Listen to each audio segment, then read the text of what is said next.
요즘 그 유명한 애니메이션, 인기가 있는 애니메이션 중에 K-팝 데몬 헌터스라는 애니메이션이 있습니다. 근데 이 애니메이션에 수록된 곡들이요, 얼마나 인기가 좋은지 지금 그 미국의 빌보드 차트 핫백에 6주 연속으로 1위를 하고 있다고 해요. 애니메이션 수록곡 중에는 가장 오랜 기간 1등을 하고 있다고 합니다. 그 중에 이제 제일 인기 있는 게 골든이라는 노래고요. 물론 이제 우리나라에서도 이 곡이 인기가 있는데 누구한테 선풍적이냐면요, 초등학생들한테 선풍적입니다. 그래서 뭐 초등학생들 뭐 골든, 소다팝 이런 노래들에 아주 뭐 좀 인기가 좋아요.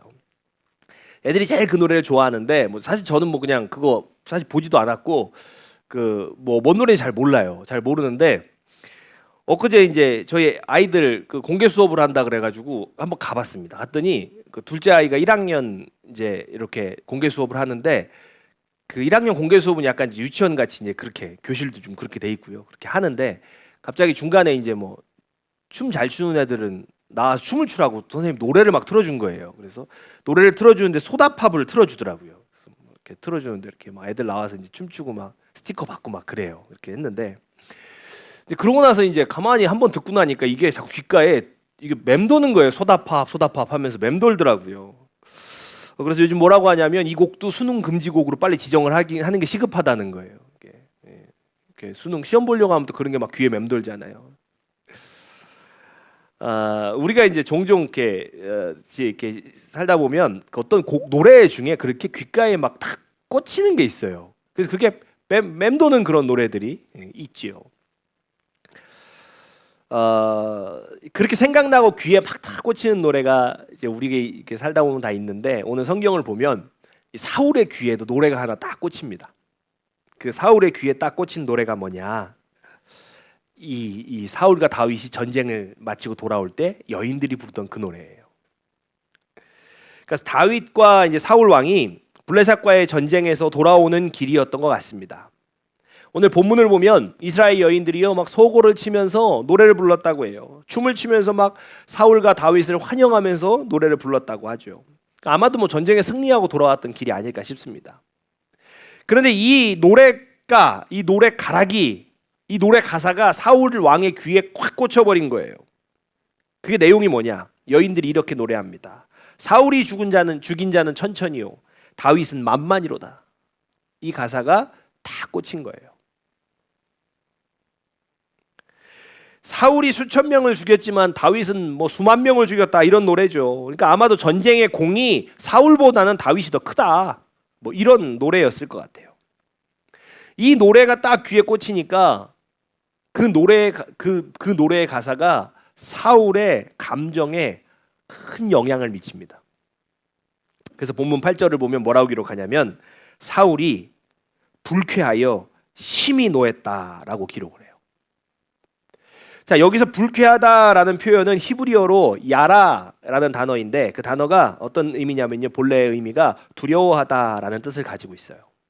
그러니까 사울은요, 사람들이 다윗을 지켜 세우고 찬양하고 노래해 주는 것이 두려웠던 거예요. 그리고 곧 그 두려움은요, 분노로 바뀝니다. 두려움이라는 것은 사실은 위협을 감지할 때 생기는 본능적인 감각이죠. 본능적인 감각이에요. 여인들이 다윗을 막 노래하는 것을 딱 듣자마자 사울은요, 위협을 감지한 거예요. 다윗을 지지하는 세력이 많고 왕의 자리가 다윗에게로 옮겨갈지도 모른다라는 위협을 사울은 감지한 거죠. 사울의 그 두려움은요, 곧바로 그의 말 속에 사실은 드러나죠. 본문을 보면 뭐라고 얘기하냐면 다윗에게는 만만을 돌리고 내게는 천천만 돌리니 그가 더 얻을 것이 나라 말고 무엇이겠느냐라고 말하는 거예요. 그 말에 너무나 잘 드러나죠. 다윗에게 왕위가 그냥 돌아가 버릴지도 모른다라는, 자기가 왕위를 뺏기고 다윗이 왕이 될지도 모른다라는 두려움이 그 말에 완전히 배어 나오는 거죠. 사울은요, 그 위협을 느낀 나머지, 그 두려운 나머지 그날로부터 다윗을 주목하기 시작했다라고 기록을 해요. 근데 이 본문에 주목했다라는 단어는 히브리어로 야반이에요. 야반. 어떤 의미인가 하면 질투심으로 바라보다라는 의미죠. 그러니까 그날부터 그냥 다윗을 질투하면서 아주 그냥 바라보기 시작한 거예요. 사울의 두려움은 단순히 두려움으로 머물지 않은 것입니다. 그 두려움은요, 마음속에서 자라나면서 모양을 바꿉니다. 어떤 모양으로 바뀝니까? 시기와 분노라는 또 다른 얼굴로 모양을 바꾸기 시작한 거예요. 그러니까 막 사울이 다윗을 죽이려고 창을 던지고 또 다윗을 죽이기 위해서 진짜 온 나라를 뒤지고 다니던 그 광적인 집착이요, 그 모든 것은요, 사울이 가진 두려움에서 그 두려움에 뿌리를 두고 파생된 내용들인 거죠. 이것처럼 그 인간의 모든 행동 뒤에는요, 그것을 일으키는 핵심 감정이라는 게 있습니다. 사울의 경우는 그의 행동을 일으킨 핵심 감정이 무엇이었습니까? 두려움이었다는 거죠. 사람들이요, 어떤 행동을 막 일으키고 행동을 하게 되는 그 어떤 핵심 감정에는 뭐 여러 가지가 있는데, 그 중에 좀 큰 갈래를 세 가지를 찾아보면 무엇이 있냐면 두려움, 수치심, 분노가 있다는 거예요. 평소에 걱정과 두려움을 많이 느끼는 사람은요, 자연스럽게 이 두려움에서부터 비롯된 많은 행동들을 하게 되는 거예요. 예를 들면 어떤 사람은 두려움 때문에 생각이 막 지나치게 많은 거죠. 그러니까 뭐 다 사울처럼 두렵다고 해서 다 공격적인 행동을 하는 건 아닙니다. 어떤 사람은 막 일어나지 않을 일을 막 걱정하는 거예요. 또 그것에 대비하느라고 많은 시간과 에너지를 낭비합니다. 또 어떤 사람은 새로운 일을 앞두고 막 늘 머뭇거리게 돼요. 두려움 때문에. 두려움 때문에 사람을 쉽게 신뢰하지 못하기도 하고, 반대로 두려움 때문에 오히려 사람에게 과도하게 의지하기도 합니다. 이처럼 두려움에서 파생되는 행동은요, 사람마다 다 이렇게 다르게 나타나는 거죠. 그러면 수치심을 잘 느끼는 사람은 어떨까요? 그 핵심 감정이 수치심인 사람들은 그 수치심에서 비롯된 행동들을 많이 하게 되는데, 누군가 앞에서 창피를 당하지 않으려고 지나치게 완벽하려고 했습니다.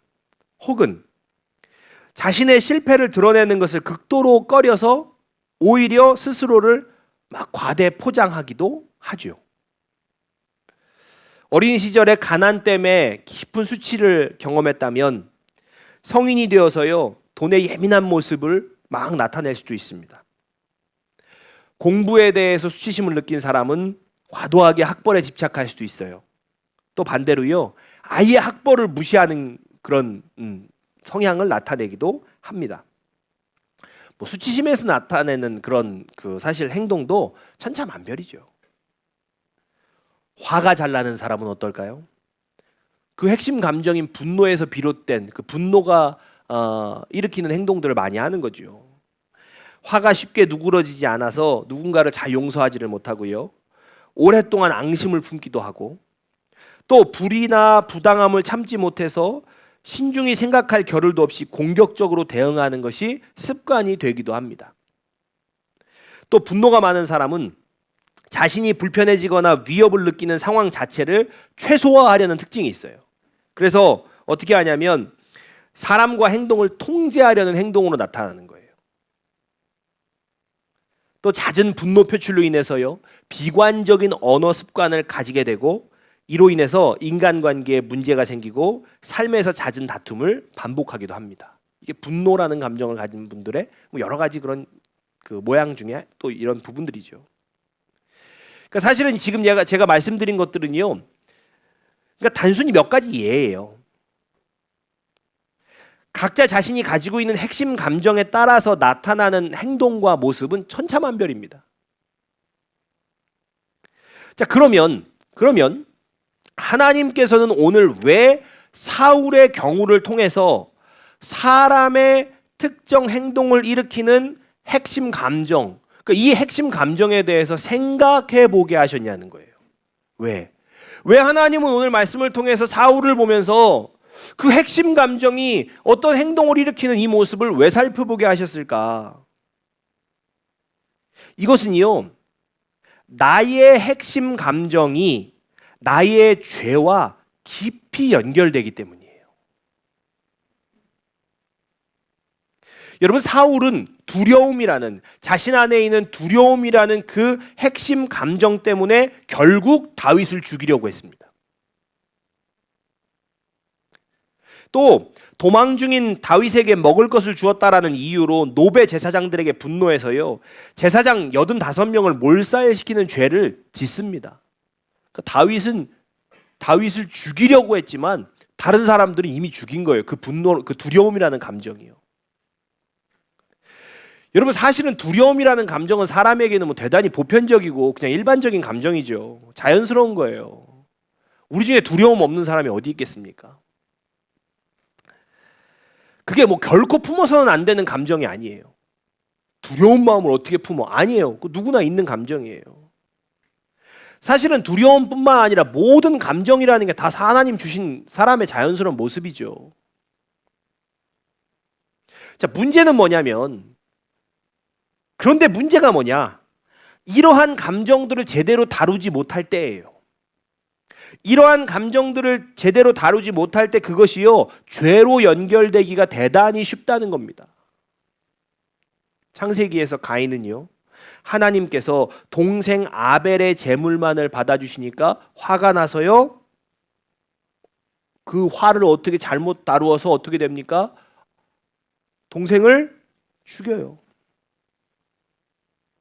다윗이 우리아의 아내 바세바를 보았을 때요, 그의 마음에 성적인 감정이 듭니다. 그러나 다윗은요, 그 안에 자신의 마음을요 어떻게 다루지 않아요. 가만히 놔둡니다. 그냥 점점 커지도록 놔두죠. 그러니까 어떻게 돼요? 감정은 곧 욕망이 되어서요 행동으로 이어졌고, 다윗은 바세바를 불러서 죄를 범하게 됩니다. 그리고 나서 바세바의 남편 되는 우리아를요 전쟁터에서 죽게 하는 음모까지 꾸미는 거예요. 그러니까 결국은 제대로 다루지 못한 감정이 간음과 살인이라는 죄로 이어졌던 거예요. 이처럼 인간이 짓는 죄의 대부분은요, 그 감정을 제대로 다루지 못할 때 드러나는 결과라는 거죠. 그러면 우리는요, 나의 감정을 어떻게 다뤄야 하는지를, 그걸 배워야 된다는 거예요. 그 첫걸음이 무엇이냐? 내가 어떤 감정을 자주 느끼는지를 알아야 되는 거예요. 나의 핵심 감정을 아는 거죠. 그게 두려움인지, 그게 수치심인지, 그게 분노인지, 그 핵심 감정을 알아야 되는 거예요. 오늘 여기 계신 우리 성도님들 가운데는요, 뭐 두려움, 수치심, 분노 같은 큰 줄기의 감정이 아니더라도 다른 감정을 더 많이 느끼시는 분들도 아마 있으실 거예요. 어떻게 찾아야 되겠습니까? 우리 삶을 잘 살펴봐야죠. 내가 느끼는 감정이 뭔지, 잘 느끼는 감정이 뭔지, 반복해서 나타나는 감정이 무엇인지 그거 찾아서 발견하셔야 돼요. 그게 첫걸음이에요. 자, 그 다음에는 어떻게 해야 되느냐? 감정을 발견하고 나면 신앙 안에서 나의 감정들을 어떻게 다뤄가야 하는지를 배워야 되는 거예요. 배워야 돼요. 그런데요, 내 감정을 찾고 그 감정을 신앙 안에서 다뤄간다는 거, 이게 되게 어려운 문제일 것 같은데 사실은 아주 간단합니다. 아주 간단해요. 나의 감정을요, 하나님 앞으로 가지고 나가는 거예요. 그럼 예수님의 경우로 한번 살펴볼까요? 주님께서는 십자가를 지시기 전에요, 굉장히 고통스러운 감정에 휩싸이셨어요. 오죽하면 제자들에게요, 지금 내 마음이 괴로워서 죽을 지경이라고까지 말씀을 하시잖아요. 그럼 주님은 괴로워서 죽을 것 같은 이 감정을 어떻게 다루셨을까요? 주님은요, 그 감정 그대로 겟세마네 동산에서 기도하세요. 여러분, 겟세마네 그 동산의 기도를 우리는 십자가를 앞두고 내 뜻대로 마옵시고 아버지의 뜻대로 하옵소서라는 순종의 기도로 잘 인식하고 있죠. 그렇게 유명하죠. 그러나 우리가 분명히 살펴봐야 될 게 있는데, 아버지의 뜻대로 해달라고 하는 그 기도 이전에 주님께서 하신 말씀이 어떤가를 살펴봐야 된다는 거예요. 자, 여러분, 마태복음 26장 39절입니다. 같이 한번 세 번역으로 보겠습니다. 시작. 예수께서는 조금 더 나아가서 얼굴을 땅에 대고 엎드려서 기도하셨다. 나의 아버지, 하실 수만 있으시면 이 잔을 내게서 지나가게 해주십시오. 아멘. 주님은 우리와 똑같은 육신을 입고 이 땅에 오셨기 때문에요, 우리랑 똑같은 감정을 느끼셨습니다. 우리와 똑같이 두렵고, 우리와 똑같이 고통스럽고, 우리와 똑같이 정말 막 긴장하고 어쩔 수 없는 감정을 느끼셨어요.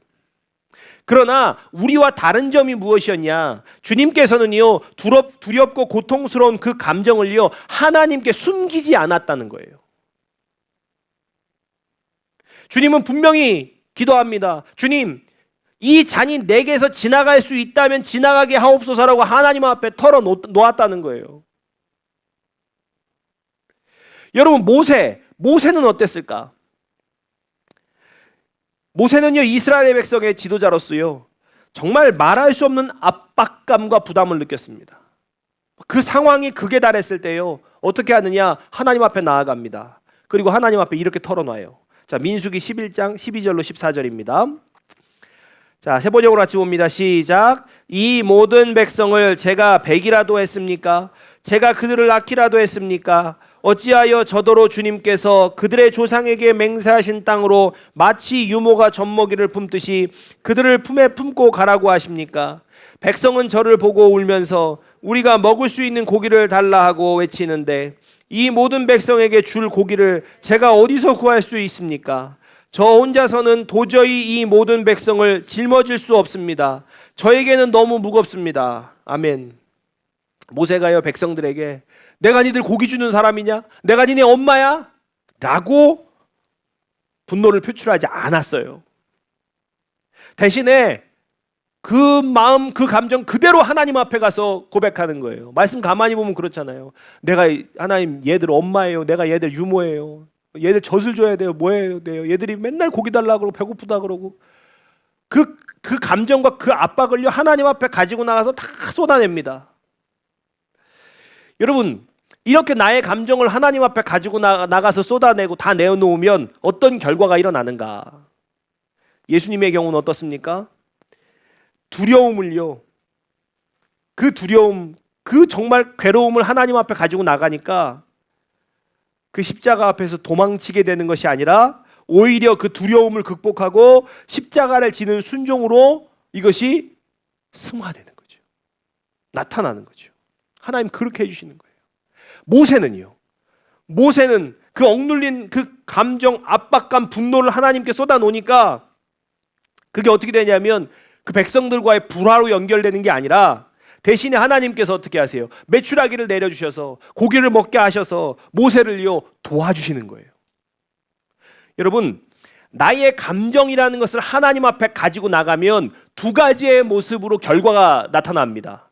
그 첫 번째가 뭐냐? 예수님처럼요, 그 감정을 이겨낼 수 있는 힘과 담대함을 하나님이 주신다는 거예요. 자, 두 번째는 뭐냐? 모세의 경우처럼요, 우리의 감정을 이해하시고 우리의 상황 가운데 개입하셔서 직접 도와주신다는 거예요.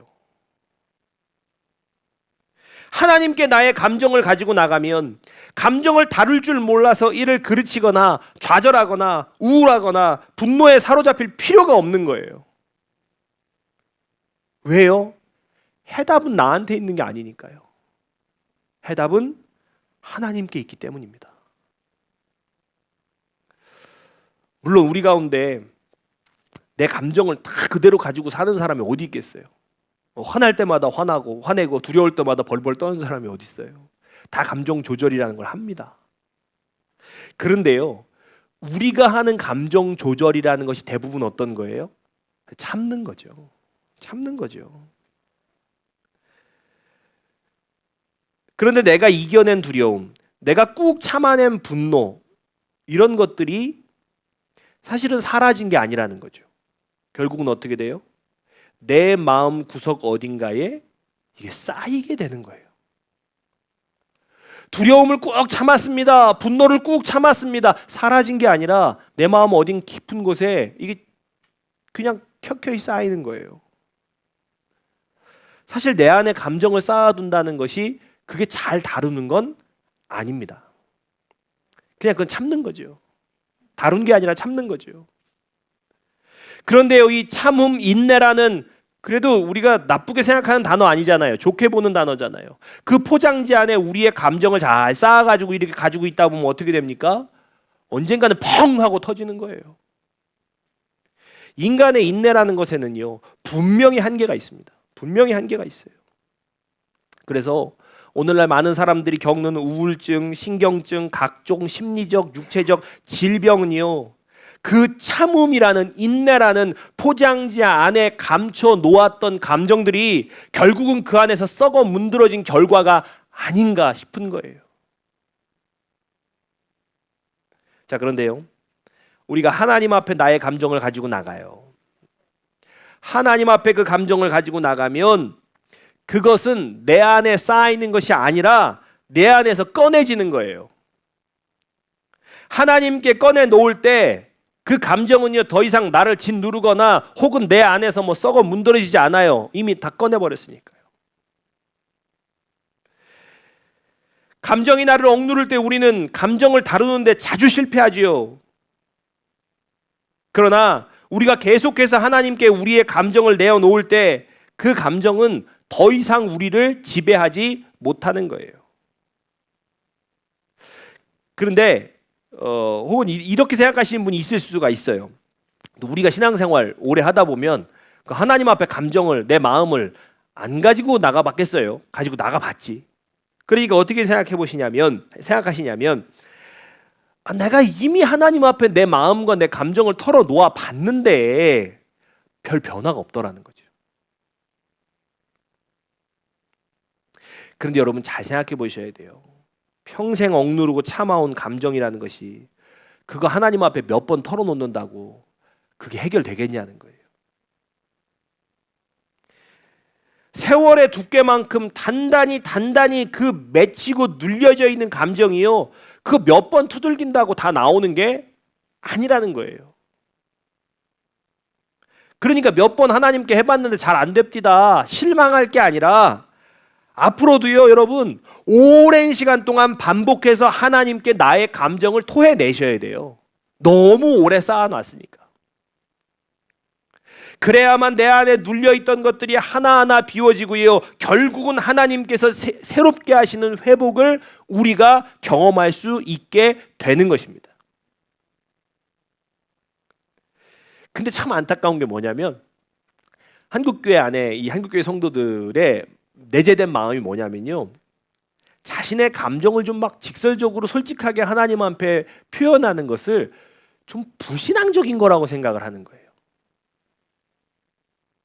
야, 이런 감정을 어떻게 하나님 앞에 내놓을 수 있을까? 그러니까 우리가 생각하는 그 멋있는 기도의 모습이 있는 거잖아요. 하나님 앞에 나와서 막 죽겠다고 하는 기도들이 다 멋있는 거잖아요. 막 나를 보내시고 내가 순종하고 내가 다 할 수 있고 다 제가 할게요라고 하는 그런 기도가 멋있는 건데, 맨날 나는 하나님 앞에 나와서 하나님 화가 나요, 하나님 두려워요, 하나님 걱정이 많아요 이렇게 얘기하고 있으면 이게 나만 못난 것 같고 나는 신앙이 없는 것 같다는 마음이 자꾸 든다는 거죠. 그러면서 자꾸만 우리 안에 있는 감정을 숨겨요, 하나님 앞에도. 믿음 없어 보일까 봐. 그런데 여러분 성경을 한번 보시겠어요? 성경을 보면요, 성경은요, 자신의 감정을 숨기지 않고 하나님께 가지고 나아간 사람들의 이야기로 가득 차 있습니다. 여러분 시편의 150편을 쭉 보시면 대부분이 다 뭐예요? 탄식, 절규, 그런 것들이에요. 하나님 앞에 탄식하고 절규하고 하나님 도와달라고 절절 매는 노래들이 시편 150편 대부분이에요. 또 다른 성경들 쭉 살펴보면 어떻습니까? 욥이 막 원망하는 내용, 예레미야가 막 통곡하는 내용, 선지자가 분노하고 항변하는 내용. 성경은요, 인간의 감정을 숨김없이 하나님께 토로한 기록들로요, 여러분 가득 차 있어요. 그러므로 다시 생각하셔야 돼요. 여러분 하나님 앞에 내 감정을 가지고 나아가는 게, 그 직설적으로 가지고 나가는 게 불신앙이 아니라 하나님 앞에 내 감정을 가지고 나가지 못하는 게 불신앙이에요. 여러분 신앙이 있기 때문에, 믿음이 있기 때문에 하나님 앞에 나가서 표현할 수 있는 거예요. 여러분 신앙이 없고 믿음이 없죠? 그럼 엄한 데 가서 푸는 거예요. 하나님께 여러분의 감정을 가지고 나아가는 것을요, 두려워하지 마시기를 바랍니다. 기도의 자리에서 여러분의 모든 것을 드러내실 수 있기를 바랍니다. 그런데 제가 말씀을 준비하면서 어떤 생각이 들었냐면, 야, 근데 나도 참 이게 어렵다. 그 생각이 들었어요. 저도 이게 참 어려워요. 왜 어렵냐면, 저도 애지간하면 제 마음이나 제 감정을 누구한테 나누지 않고 그냥 제 안에 그냥 꾹 참는 편이고, 뭐 힘들고 어려우면 그 뭐 누구 도와달라고 뭐 이렇게 얘기하기보다는 그냥 혼자 감당하는 그런 편이에요. 그런 성품이에요.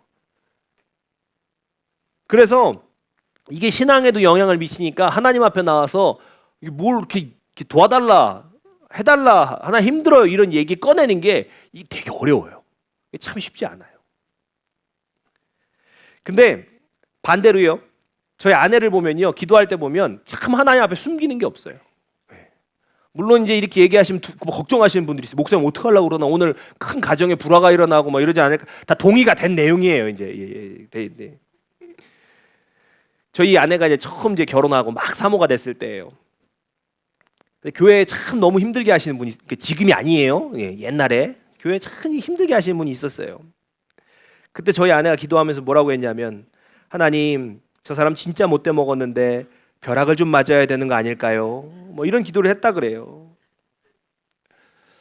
근데 그렇게 하나님 앞에 나와서 주저주저 기도하고 이야기하다 보면은요, 하나님께서요, 그 사람이 왜 그렇게 행동을 했는지, 어떤 상처가 있어서 그러는지를 알게 해주신다고 해요. 그러다 보면 미운 마음도 또 사라지고요. 또 저희 아내가 자주 느끼는 감정, 그 핵심 감정이 뭐냐면 자유예요. 자유에 대한 갈망이에요. 그래서 얼마 전에는요, 갑자기 이런 생각이 들었다 그래요. 남편이 목사니까 은퇴할 때까지는 평생 남편 교회밖에는 못 다니겠구나. 이런 생각이 들었다는 거예요. 그러니까 보통은 다른 사모님들은 그런 생각을 안 해요. 그죠? 아예 이런 생각 자체를 안 해요. 그 뭐 다른 선택지가 있다고 생각을 안 한단 말이에요. 다른 사모님들은. 근데 하여튼간 특이하죠. 그래서 그런 생각을 해요. 그런 갈망을 해요. 다른 교회도 다녀보고 싶고 막 그런 거죠. 다른 목사님 설교하는 것도 듣고 싶고. 그래서 이제 그렇게 기도를 했다 그래요. 하나님, 아직도 늦지 않으셨습니다. 저를 사모가 아니라 자유인으로 풀어주신다면, 뭐 이런 기도를 했다 그래요. 그러니까 그럼 이제 제가 이제 옆방에 가서 기도를 해. 하나님, 벼락이 내려야 된다. 막 이렇게 기도할 수도 없고. 그럼 이제 하나님께서 그 기도를 들으시고, 그래, 네가 사모가 하기 싫구나, 너를 풀어주리라, 뭐 이렇게 하실까요? 아니죠. 사실은 하나님이 그렇게 안 하신다는 것을 본인도 더 잘 알고 있죠. 특이하죠. 근데 하나님 앞에 그렇게 이제 고백하고 하나님 앞에 그렇게 감정을 내놓고 그러면서 사실은 그게 뭐예요? 늘 하나님 앞에 그렇게 자신의 감정을 내놓는 게, 그게 사모로 사는 자신의 삶을 지키는 방법인 거예요. 그게 사실은요, 그렇게 아무한테도 말 못하고 끙끙 앓고 있다가 그렇게 사모로 살다가요, 이 길을 확 떠나버리시는 분들 많아요. 아내가 하나님께 자신의 감정을 솔직하게 내어놓는 것은요, 그 안에서 주님께 위로와 힘을 얻으면서 다시금 이 길을 갈 수 있는 그 의지를 다지는 그런 시간인 거죠. 여러분, 하나님 앞에 여러분의 감정을 그대로 가지고 나가셔도 괜찮습니다. 우리는 각자 다 서로 다른 삶의 모습을 가지고 살지요. 다 너무나 다르죠. 또 그 삶을 살아간 우리 한 사람 한 사람의 기질도 너무너무 다릅니다. 그래서 누구나 자기가 느끼는 감정이요, 막 서로 다를 수 있어요. 어떤 분은 막 자유를 갈망하고, 어떤 분은 정말 무거운 책임감을 가지고 살아가고, 어떤 분은 막 분노가 막, 어떤 분은 두려움이, 어떤 분은 걱정이, 뭐 그 감정이 서로 다 다르죠. 그러나 우리가요, 그 나를 사로잡는 감정 앞에서 그 감정을 제대로 다루지를 못하고 그 감정이 어찌할 바를 모르고 살아간다라면 분명한 건 있어요. 우리가 성숙한 그리스도인 될 수 없다는 거예요. 때로는 그 감정에 압도되면요 범죄할 수도 있다는 거예요. 여러분, 그래서 우리가 우리의 감정을 잘 다뤄야 합니다. 그 감정을 잘 다루는 방법은 무조건 참는 게 아니에요. 언제나 우리에게 귀 기울이시는 하나님께 우리의 감정을 가지고 나가셔야 된다는 거예요. 주님께 우리의 감정을 가지고 나아갈 때 주님은 우리로 하여금 그 감정을 뛰어넘을 수 있는 힘을 주시기도 하고요. 때로는 그 감정에 사로잡혀 있는 우리들을요 정말 넉넉히 위로하시며 붙들어 주기도 하십니다. 그럴 때 우리는요 내 감정에 휩싸여서 어쩔 줄 몰라 하며 살아가는 미성숙한 그리스도인이 아니라 성숙한 그리스도인으로 자라가게 되는 거죠. 그러므로 우리의 모든 생각과 우리의 마음과 우리의 감정을 가장 잘 아시는 하나님께 계속해서 그 감정을 가지고 나아가실 수 있는 저와 여러분 되시길 주의 이름으로 축복합니다. 하나님께서 넘어갈, 극복할 힘을 주시든 도와주시든 우리를 위로해 주시든 여러분 우리를요 더 좋은 성숙한 그리스도인으로 만들어 가실 줄로 믿습니다. 우리 함께 찬양하고 기도하겠습니다.